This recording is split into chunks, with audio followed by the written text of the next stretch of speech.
தமிழ்நாடு தொடக்கப்பள்ளி ஆசிரியர் கூட்டணியின் மாநில செயற்குழு மற்றும் பொதுக்குழு கூட்டம் திருச்சியில் இன்று நடைபெற்றது.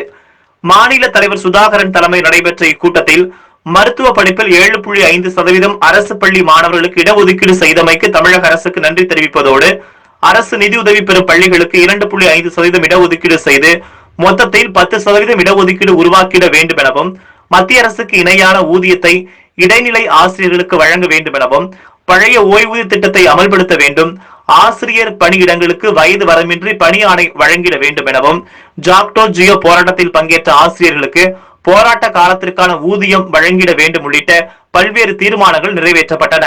இக்கூட்டத்தில் மாநில பொருளாளர் கதிரவன், மாநில துணைத் தலைவர் நீலகண்டன், அகில இந்திய ஆசிரியர் கூட்டணியின் இணை பொதுச் செயலர் ரங்கராஜன் உள்ளிட்ட பலரும் கலந்து கொண்டார்கள்.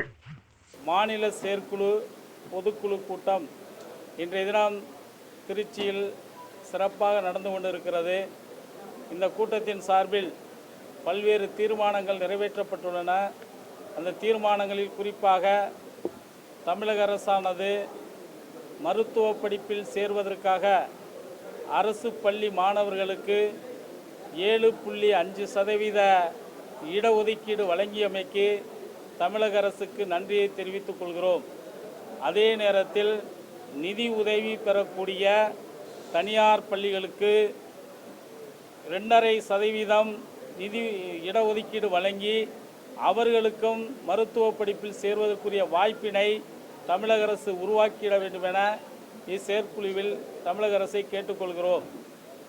தமிழக அரசானது சமீபத்தில் ஆசிரியர்களுக்கு பாதிக்கக்கூடிய ஊக்க ஊதியம் ரத்து செய்யப்பட்டிருக்கிறது.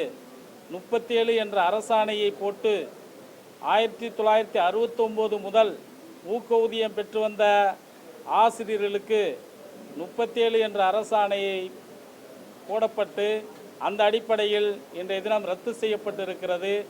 அதற்கு மேலாக 116 என்ற அரசு கடிதம் ஒன்று போடப்பட்டும் இனிமேல் வாழ்நாள் முழுவதும் ஊக்க ஊதியமே கிடையாது என்ற நிபந்தனையும் போட்டிருக்கிறார்கள். ஆகவே அதை ரத்து செய்து தர வேண்டும் என தமிழக அரசை இந்த செயற்குழு கேட்டுக்கொள்கிறது.